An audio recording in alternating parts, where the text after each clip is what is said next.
garoonka kubadda cagta ee magaalada Berbera ayaa si habsami leh waxa uga socda koobka kooxaha heerka koobaad ee degmada Berbera. TV-ga caalamiga ah ee FAF TV oo booqday ayaa waxaan kula kulanay ciyaar adag oo dhex maraysa kooxaha heerka koobaad ee Goodirka iyo wakaalada biyaha ee degmada Berbera. Waxaan ugu horeyn wax ka weydiinay koobkan iyo sida uu socdo isuduwaha wasaaradda horumarinta ciyaaraha ee gobolka Saaxil Shaafici Jaamac Aadan iyo garsooraha guud ee kubadda cagta ee gobolka Saaxil Cabdirasaaq Daacad. waa mahadle marlabaadka waan aad iyo aad ugu mahadnaqayaa wariyayga Muute iyo TV5 oo ah TV cusub markii ugu horeysay lagu soo booqday garoonka Abdallah Stadium. inta dabadeed halkan waxa ka socda tartan u dhaxeeya 12 kooxood oo kooxaha heerka koowaad waa maalintii saddexaad. maanta waxa wada ciyaaraya kooxda booliska iyo kooxda wakaalada biyaha.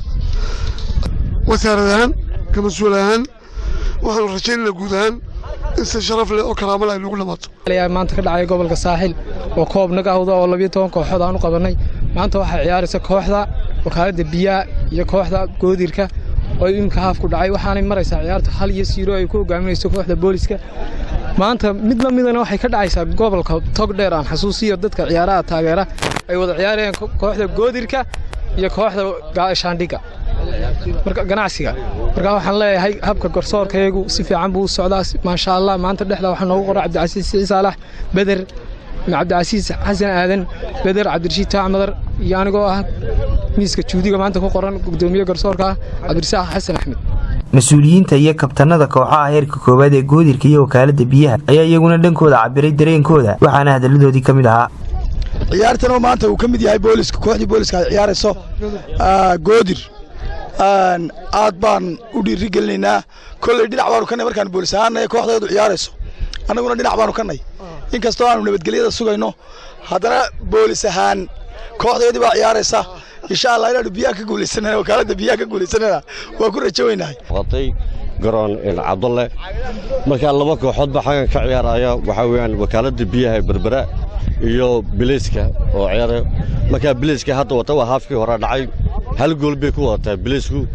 tabaga xaga waxa loo yimid waa ama guul ama guul darro labadaba koobkan qiimuhu idinku leeyahay tartanka halku marayo.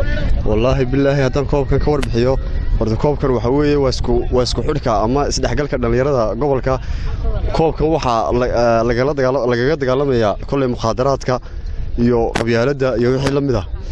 kulay way wanaagsan tahay inaan maanta horta halkan ku wada ciyaarna anagiyo wakaaladda iyo kooxda booliska oo ciyaartina ay soo hufnaan oo wanaagsan noogu socoto wali natiijadina ma gabagaboobin hadda haafkii baa dhacay. hadle ilaahay nagu sugay inaanu kulankan qabsano. waxaanu qabanay waa koobkii eedaa socda anigoo ka tirsan kooxda Goodir Berbera. maanta la ciyaarna dhigayaga wakaalada biyaha Berbera.